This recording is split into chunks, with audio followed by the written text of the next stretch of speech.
There are so many songs on this album that I personally identify with to a fucking T that they could have labeled it the XX's Guide to Dating Eli, What to Expect. I'm not even kidding. I'm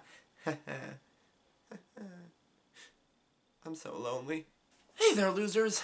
Eli here, or as I like to call myself, Archduke Franz Ferdinand. And we're here to have a reasonable discussion about the new XX album, I See You. Now, if you don't know, as I didn't, this is my first album of theirs. The XX is a trio from the UK consisting of guitarist and vocalist Romy Madley Croft, bassist and vocalist Oliver Sims, and producer-drummer Jamie Smith. I had never heard of them before, but I was aware of Jamie Smith's solo album under the name Jamie XX in color. I never listened to it, but I heard nothing but fantastic things about it. Got a lot of critical acclaim. I really should have checked it out. Totally forgot to. And now we have this. So what did I think? Let's start with Dangerous, which opens with these crazy blaring horns that then cut back and in comes this infectious as fuck bassline. I just get hooked on this fucking bassline. I just want to dance. And the percussion here is also fantastic. But man, I wasn't expecting basslines this good on this album. And in comes Oliver, and I like his voice here. And this track, they're singing about everyone in the fucking world telling them that they're too dangerous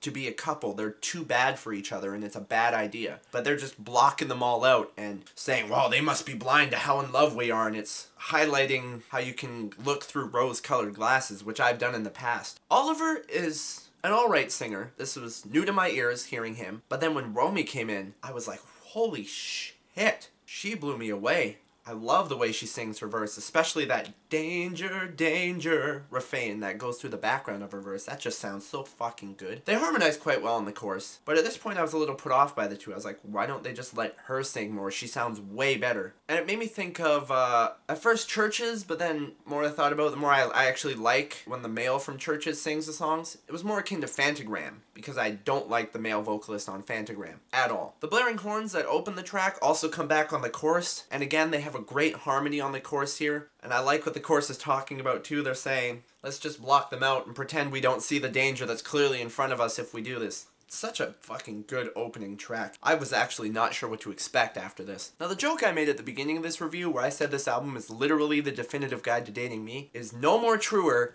than it is on this track, Say Something Loving, which has a nice slow percussive groove. Again, just tasty bass lines. And another thing I didn't expect, considering this is a pop album, excellent guitar. Romy is a great guitar player. And it's kind of chopped up here, but it sounds great. One other thing I didn't expect, samples. Here we have a sample from the Alessis Brothers track, Do You Feel It, from 1978. And it works really well. Especially at the beginning, how the sample plays and then the instrumentation just builds on top of it. It sounds so fucking cool. I love the narrative progression on this track too. The first chorus, they say affection feels unfamiliar and they don't really know what's happening. And then they go into their verses where Oliver's talking about how nervous he is and how that does him a disservice to be weak and to be nervous. And he can't bring himself to like ask her out. And Romy here says that when she finally gave up looking for love, that's when she found it. Both of those, by the way, are hashtag relatable.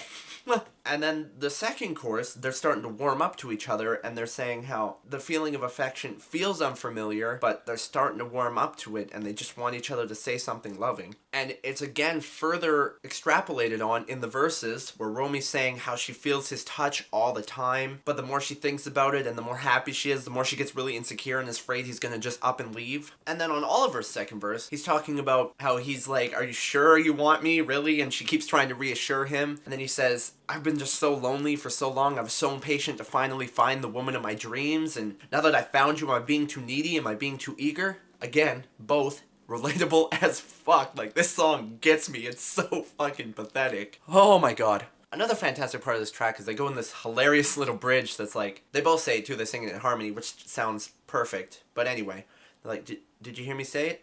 Did you hear me say it? Which I take to refer they both thought they said I love you too soon, and believe me, I've bit my tongue on that word before in fear that it would chase the person away. Instead, the only thing that chased the person away was the real me, when they found out how much of a deplorable fucking human being I am and left. Ha ha ha! True story. Oh, the last chorus is beautiful. Instead of say something loving, instead of bagging each other, saying I say something loving, they've both come to terms with the fact that they love each other and they're both eager and able to say it to each other. And the thrill of affection is just building and building, and they've melded together.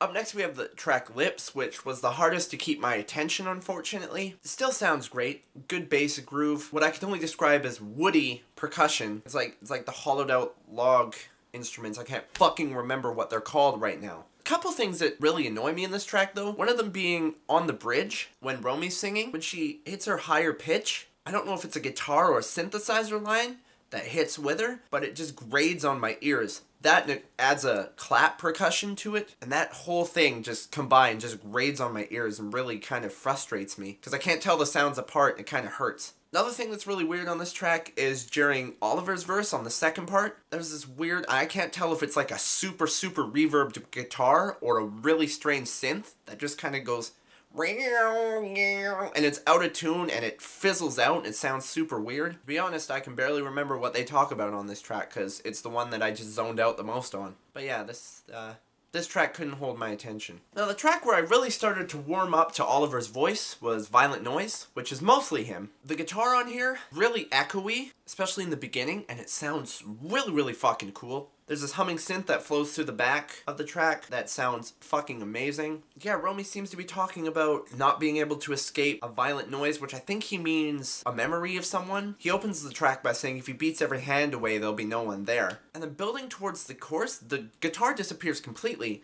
And in come these, I almost want to call them mainstream synths because you heard them everywhere in like 2015, early 2016. But when they build to the chorus and when the chorus hits, the guitar gets fuzzy and loud but still really echoey, and it anchors it so fucking well. Then in the second verse, which is done by Romy, percussion comes in. It's very light though, it just sounds like someone trying to keep time, maybe with drumsticks. That synth line's still there and the guitar's still echoey as all hell, and she's singing from the perspective, I don't know if she's like the ex of him or what. I don't know what her role is, but she's really concerned about him. And she says, you've been staying out late trying to escape this noise. I hope you find a way to get away from it. Her voice on here just sounds so good. I love her voice actually. I mean, neither of them are the strongest singers, but they know how to use their voices properly to convey the right emotion. You can hear the tenderness and caring in her voice. Now, it gets even crazier here, the beat I mean, because in comes that loud guitar again, and the synth line, and the percussion, and that humming synth. And the guitar just gets so loud and cuts through all of it. It sounds so good. And it ends too on the heavy, loud, wailing, echoey guitar. And his line, I go out, but every beat is a violent noise.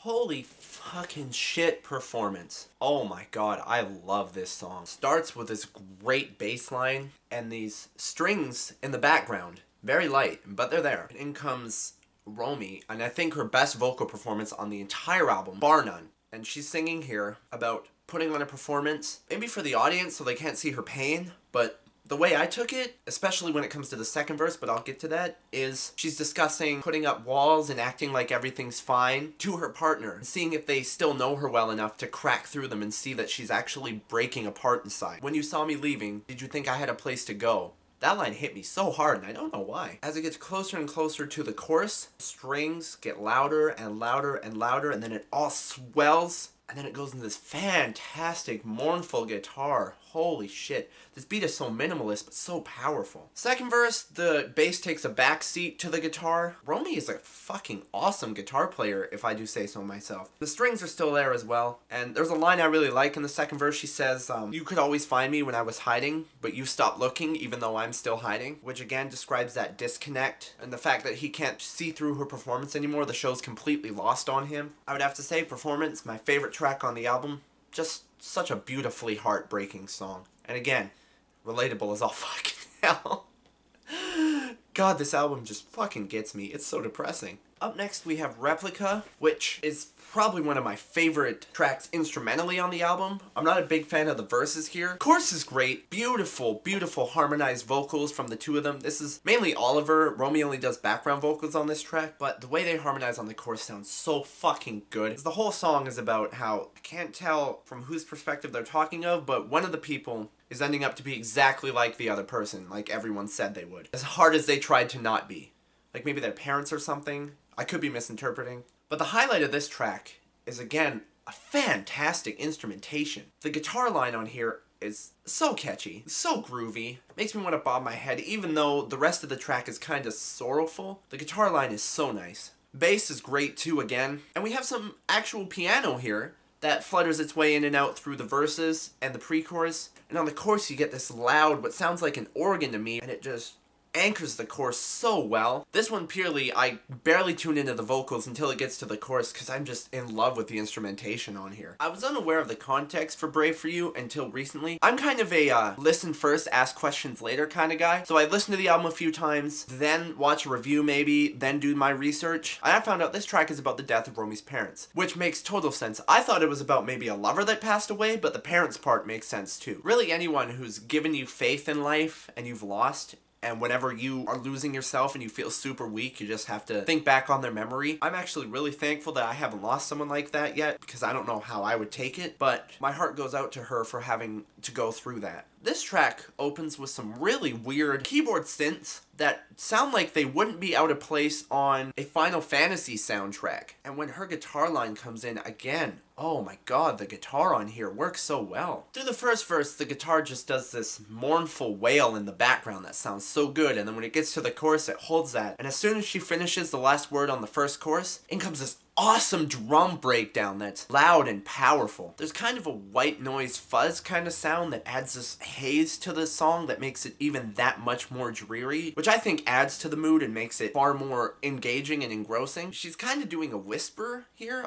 when she sings. She still sounds great. During the second chorus, in comes the bass, which sounds great, but the real meat on this track for me, the outro. Because on the outro we get this really sweet guitar line that comes in, and Romy says, "There are things I wish I didn't know. I'm trying best to let it go." Now we get the strangest track on the album, On Hold. What a weird track. Starting with Romy coming in, talking about how she doesn't blame the other person for their inevitable split here. But on Oliver's verse, he's really fighting it. He says, "Thought I had you on hold." And as he's singing, and honestly, this is what I can equate them to, they sound like the synthesizer melody that Daft Punk uses on Around the World. And it builds, and it builds, and it builds, and it builds, and it builds. And then it hits into this weird, like, EDM dance drum beat and chopped up Hall & Oates vocal samples that go over really fucking well, which I did not expect. So this one makes me want to move. More than any track on this album. This track is pretty drab and slow, but this track actually makes me want to fucking dance, especially when you get to that part. After that weird fun dance breakdown, the drum beat stays, but it strips back to this awesome bass line, and in come these fluttering electric guitars as Romy's singing her part, and then we build back to the pre-chorus again, and that all disappears in favor of synthesizers again, that build right back into the dance break moment. Just such a strange amalgamation of sounds, but it comes together really well. It makes a highlight on the album. I dare you to hate on this track. Loser Eli. No, but for real. The song starts with this kick-ass drum beat, sexy bass line, and Oliver starts the track off singing about not being in love with someone, but being in love with the feeling they give him. It's intoxicating, he can't get enough, and as he's singing, this guitar comes in to match his melody line, just... But when it gets to Romy, holy shit, Romy, I love her here. She outclasses Oliver on this track for me. And it gets to her and she sings that I've been a romantic for so long. The melody she uses sounds so good. All I ever sing is love songs. I love that line. And even on the chorus here, again, harmony vocals, but she just is above and beyond what he's doing here. The way her voice flows on the I dare you just sounds so good. On Romy's verse here, she says she gets chills and her heart rate multiplies, but she says them so close together that the word chills and multiply, you know what that makes me think of. I got chills, they're multiplying. I don't think she meant it, but that's instantly where my brain went, and I laughed the first time I listened to this track. I should add that he's singing in tandem with the melody line that the guitar is providing, and she sings off-kilter to it, and her part just still sounds so much better for me. Test Me brings back horns closer to the end of the part that has vocals though, but they're there. Much lighter than the opening track. And it's also a piano ballad, which is something that showed up sparsely on the album, but not to this effect. This entire track is piano led, at least on the first half, and I love what they're singing about here. It got to me. According to the few things I read, it was more to do with the band. But the way I took it and internalized it myself was two lovers fighting, because I've done this. Instead of hashing out their problems and talking, which I've had a real problem with, some of my partners have had real problems with, they just push each other. Like, test me. If I stay, then I'm worth it. Instead of hashing out our feelings, it's way easier to just push each other. Let's just do that. Let's just freak out at each other and fight. It never solves anything. In my experience, it leads the other partner to either run away and hide and not talk to you at all, or yell back at you until one of you says something so hurtful that you fucking destroy the relationship. And the second half of this is just a super atmospheric instrumental. It actually sounds like something that would have appeared on Paper Tiger's In Other Words EP from last year. Beautiful amalgamation of guitar and bass, some beautiful strings and synthesizer in there as well to end this album out. It's a bit longer than I would have liked. I really liked the Test Me part. I wish they had gone on farther with that narrative, but, you know. This album makes me feel good. Even though it brings up a lot of uneasy feelings for me, it still makes me feel good. It felt like the perfect album to listen to when I was walking home this morning, and then I went for a walk outside because it just fits the way the air feels, the temperature, just fits the mood. It's probably why it came out in January. It's a January album. It fits that mood to a T, and I felt that, and I love it. In fact, I can't wait to go back and listen to it. I'm sick of fucking talking about it. I give this an 8 out of 10. I highly recommend it. If you're a pop fan, most people may not be into the pop vocals and it's a little slow and dreary, but I was super surprised by the bass and guitar on here. I was not expecting that for a pop album. Again, I came into them kind of blind, so I didn't know that that was their motif. Anyway, yeah, thanks for watching. If there's anything I can do to improve my performance, let me know, and I will see you when another fucking album comes out. That's how it works.